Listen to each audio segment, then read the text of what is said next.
A war rarely changes the global balance of power with a sentence. Usually the shift comes through explosions, troop movements, or the collapse of governments. But sometimes the moment that alters history arrives quietly, hidden inside a short remark during a routine interview. That is exactly what happened when a senior Iranian official suggested that the Strait of Hormuz could reopen to international oil tankers under one simple condition.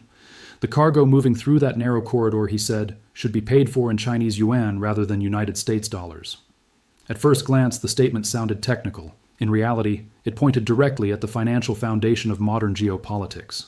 The Strait of Hormuz is not just another shipping lane on a map. It is the single most important energy corridor on the planet. Nearly 20% of the world's daily oil supply travels through that narrow stretch of water connecting the Persian Gulf to the open ocean. Every major industrial economy depends on the uninterrupted flow of tankers through that passage. When the strait becomes unstable, energy prices jump, and governments immediately begin calculating emergency responses. For days, tanker traffic had slowed dramatically as tensions rose and shipping companies hesitated to send vessels into waters where attacks had been reported. International pressure quickly mounted to restore normal traffic. Governments demanded that commercial shipping resume, and naval forces moved into the region, hoping to deter further disruption. Yet the reality at sea remained uncertain. Insurance premiums surged as underwriters attempted to price the risk of entering a potential conflict zone. Many tanker operators decided to wait outside the strait rather than gamble billions of dollars in cargo and equipment. A strange stalemate developed where ships sat anchored offshore, while global markets nervously watched the world's most critical oil route remain partially closed. Then came the currency condition. Instead of demanding political negotiations or military concessions, Iran introduced a financial requirement. Oil tankers could pass safely through the strait if the energy being transported was purchased using yuan. The proposal immediately attracted attention from economists and strategists because it targeted a system that has quietly shaped global power for decades. That system is the petrodollar. More than half a century ago, an agreement between the United States and Saudi Arabia created the modern structure of oil trade. Under the arrangement, Saudi oil would be priced exclusively in US dollars, and the United States would provide security guarantees protecting the kingdom and its energy infrastructure. Other oil producers gradually adopted the same model, until the majority of global crude exports were denominated in dollars. The consequences of that arrangement reached far beyond the energy sector. Because oil is the most traded commodity in the world, every nation must purchase it regularly. If oil is priced in dollars, every country must hold dollar reserves in order to secure energy supplies. Central banks began storing enormous quantities of U.S. currency, while international banks built entire networks around dollar clearing systems. The result was a permanent global demand for dollars that strengthened the currency and reinforced the financial influence of the United States. This structure provided Washington with extraordinary advantages. The United States could borrow money more cheaply than most countries because global investors constantly needed dollar assets. Government deficits could expand without immediately destabilizing the currency because the world required dollars for everyday commerce.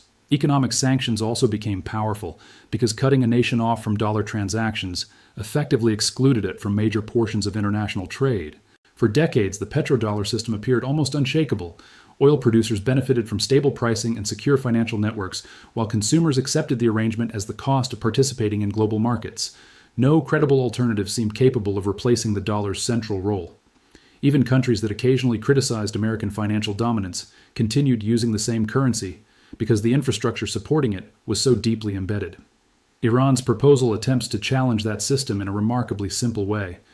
Instead of confronting American military power directly, it introduces a new rule at a critical choke point in the energy supply chain. If oil traveling through the Strait of Hormuz can be purchased in yuan, the assumption that oil must always be traded in dollars begins to weaken. The change might appear small at first, yet the precedent could gradually reshape the behavior of governments, corporations, and financial institutions. What makes the situation even more intriguing is that the groundwork for such a shift has already been developing quietly. In recent days, Iranian crude shipments have continued moving toward China despite the broader disruption affecting other countries. Millions of barrels have passed through regional waters heading to Chinese refineries, and these transactions have been settled using yuan rather than dollars. Chinese tankers continued operating while vessels from other nations hesitated outside the strait. The result created a subtle division in global energy trade. Yuan-denominated shipments kept moving while dollar-denominated cargo faced delays. That difference was not accidental. It demonstrated that alternative financial arrangements could function even during periods of geopolitical tension. When Iran later suggested reopening the strait under yuan payments, it simply expanded a practice that had already begun. Meanwhile, attempts to disrupt Iranian export infrastructure produced mixed results. Military strikes damaged key facilities, but alternative terminals quickly resumed operations, allowing shipments to continue through different routes. The ability to adapt reinforced the message that control of the choke point mattered more than the condition of individual export sites. As long as Iran retained influence over access to the strait, it maintained leverage over global energy flows. Financial analysts quickly began examining the implications. If yuan payments become necessary for guaranteed access to Gulf oil, some importing nations may start accumulating yuan reserves. Central banks could diversify their holdings to ensure flexibility during future disruptions. Even modest diversification would gradually reduce the structural demand that has supported the dollar for decades. China has spent years preparing for this possibility by expanding its international payment infrastructure. Its cross-border interbank payment system allows banks to process yuan transactions directly without relying entirely on Western-dominated financial networks. Although the system remains smaller than traditional payment platforms, its capacity has grown rapidly as more countries join. Linking energy trade to this infrastructure could accelerate its adoption dramatically. Oil purchases represent one of the largest flows in global commerce. If significant volumes begin settling in yuan, the currency's role in international finance could expand quickly. That prospect explains why economists around the world immediately focused on the implications of the Hormuz announcement. Russia also finds itself indirectly benefiting from the evolving situation.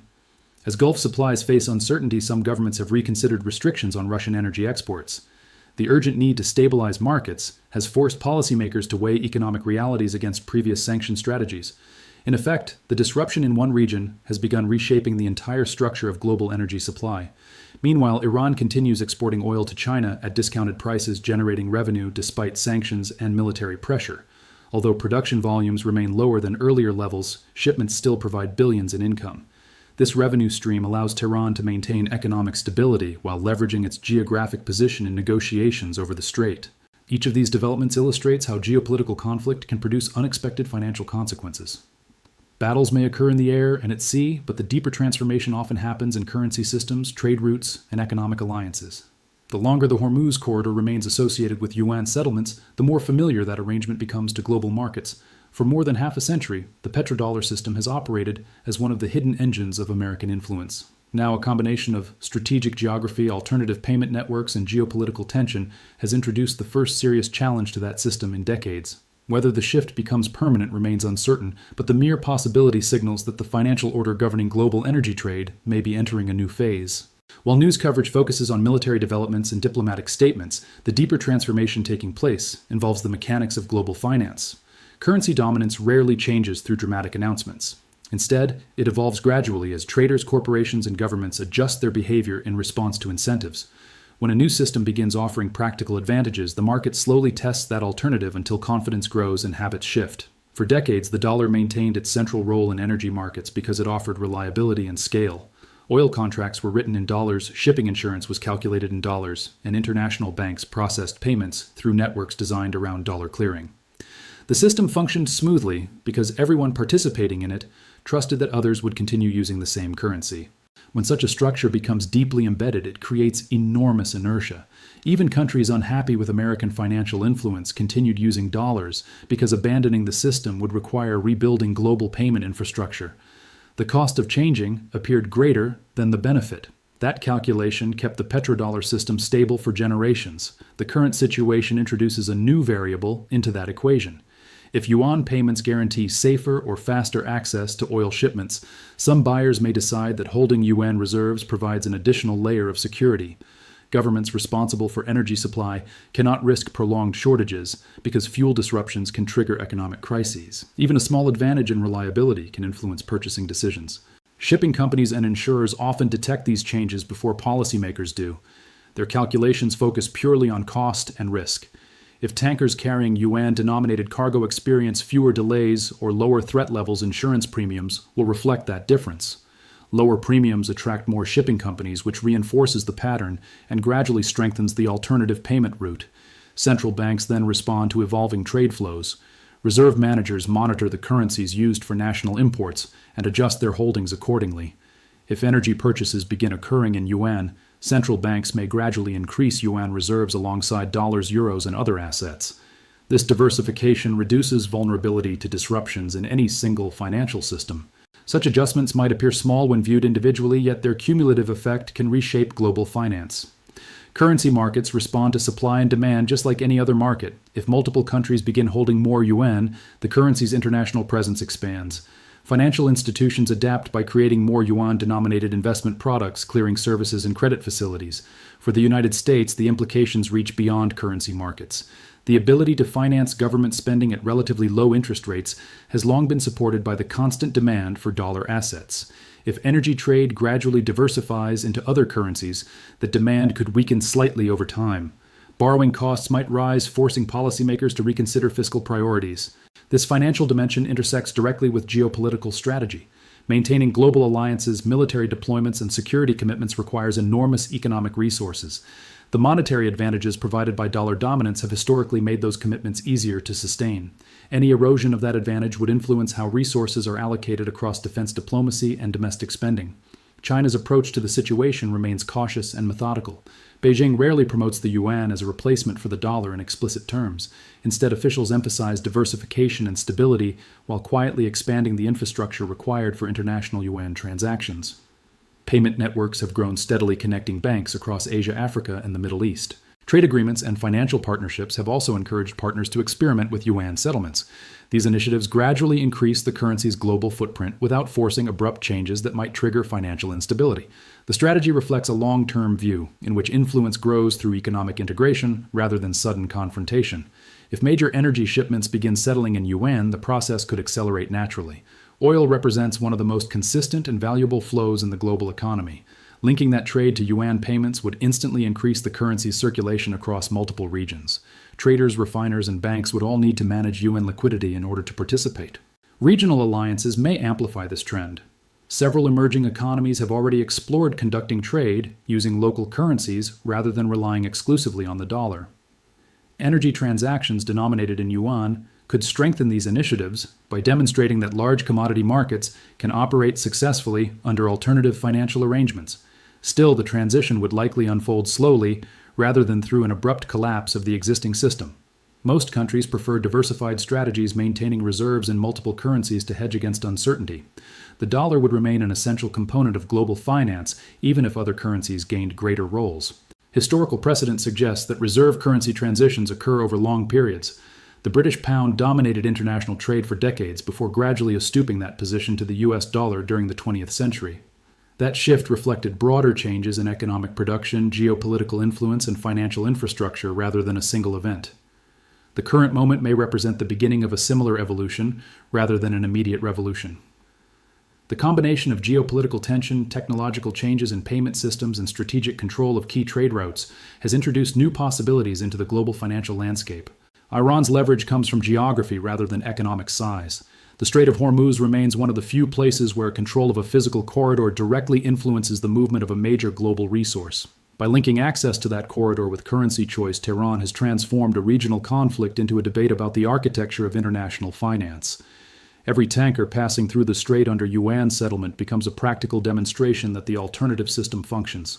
Traders observe the transactions, insurers evaluate the risk, and governments study the results. Over time, these experiences shape expectations about how future crises might unfold. American policymakers continue working to restore traditional shipping conditions and reinforce the established dollar framework. Diplomatic pressure, military operations, and negotiations all aim to reopen the strait without altering the currency structure of oil trade. Success would reaffirm the durability of the petrodollar system. Yet even if the immediate crisis subsides, the lesson will remain. Markets have now witnessed that oil shipments can move under different currency arrangements during periods of geopolitical tension. That awareness will influence long-term planning for governments and corporations seeking resilience in uncertain environments. Globalization itself may be evolving toward a more multipolar financial structure where several currencies share influence across different sectors. In such a world, economic power flows through networks rather than a single dominant system. Energy trade sits at the center of that transformation because fuel remains essential for industrial activity, transportation, and technological production. For now, the world watches the narrow waters connecting the Persian Gulf to the open sea. Each tanker traveling through that corridor carries not only crude oil, but also signals about which financial architecture may shape the next generation of global commerce. The currency used to pay for that cargo could determine how economic influence is distributed in the decades ahead. Whether the petrodollar remains unchallenged or gradually shares space with emerging alternatives will depend on decisions made by governments, markets, and energy producers in the years to come. The conflict that sparked this debate may fade, but the questions it raised about the future of global currency power are likely to remain long after the ships have passed safely through the strait.